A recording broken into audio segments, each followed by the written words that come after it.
I don't mean this disrespectfully, but, you know, he could knock you out either hand. But, I mean, I felt that for the most part, I could take one of his punches.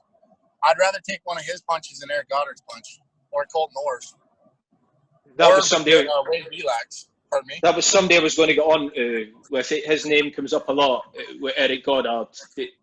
How ridiculously tough he was. I don't think he gets as much respect as what he's due.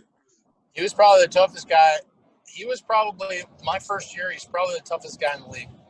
When he was on his game, you couldn't beat him. Like, I mean, he could throw, well, he broke my orbital bone.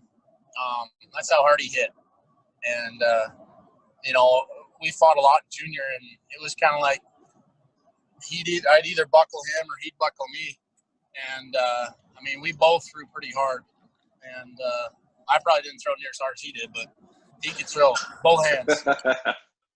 Obviously, Wade Belak played in the UK during the lockout. He had an infamous fight centre ice with Eric Cairns. I watched that the other day. The British hockey fans fucking loved it. Obviously, those guys, and they threw bombs too.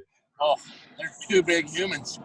Yeah, two scary guys. Cairns, like 6'7". He's huge. Yeah. Well, your fight would be like I watched the other day, and that was like a no hold bar, just throwing. It was like it was a doozy straight away. I said that.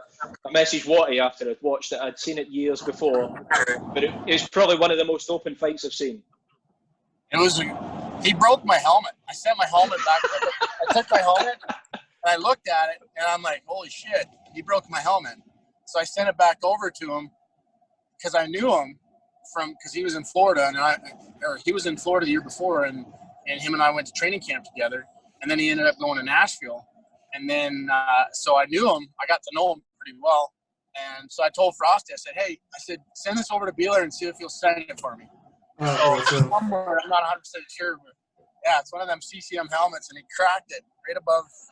Thank God it was the helmet, not my head. Yeah, right. Maybe like if he was in a different game where you squared off to the bucket. So fuck me. Wonder what that punch does to your head if it's split in an old school CCM helmet. Obviously, that we lost Wade not too long ago.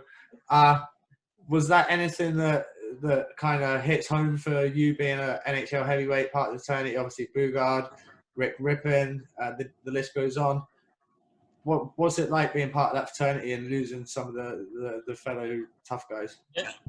It was an extremely tough summer. You know, because those are guys that you might not know, but you have that bond with. You know, you did a job that not everybody wants to do, but you know, it's hard seeing people that, you know, deal with issues. My mom and dad, I was born into a Christian home, and my mom and dad, I went to Christian school, and so my mom, you know, she obviously she knew the dangers that I was in, and I felt like if it wasn't for my mom and my guardian angel, I don't know, you know, if I'd have made it this far. But you know, thankfully, because of my faith, you know, every once in a while I fall off the turnip truck, but you know,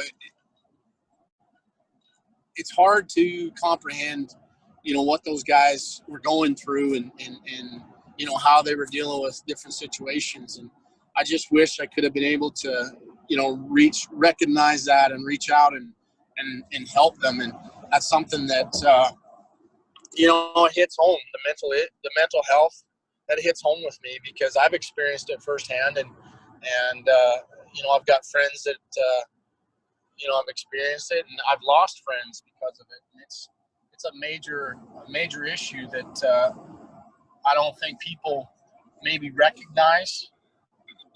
I think there's more recognition now. Back when I was first playing, it was like, well, you got your bell rung, or, oh, you know, you're foggy or whatever, and nobody really ever paid much attention to it. And they kind of said, well, we'll just play through it. And, you know, it's just it was terrible. That summer was just awful. You know, losing Rick Rippin first, and then Derek Bugard, and then you know, Wade Belak. You know, he comes from a small town back home about 2 hours north of where I grew up, and he was part of the reason why I wore 33. Definitely the reason why I wore 33 in Saskatoon, and then you know, because I had to fill Beeler's shoes. So that was tough losing those guys, definitely. Do you think that the role that somebody like Ryan McGrattan's got with Calgary goes some way to sort of maybe laying the foundation for the boys now in the modern era? Absolutely. I know he's doing it, and I want to say Brent Myers is doing some stuff with the Kings. Oh, that's good. And you know, I've talked to a couple different guys about. Thanks for watching 4,000 and counting clips. If you want to hear the rest of the episode, you can head over to Apple or Spotify now. Do that right now. While you're there, don't forget to leave a 5-star review if you enjoyed the content. While we got you on our YouTube, make sure you subscribe, and there's going to be plenty more videos coming soon.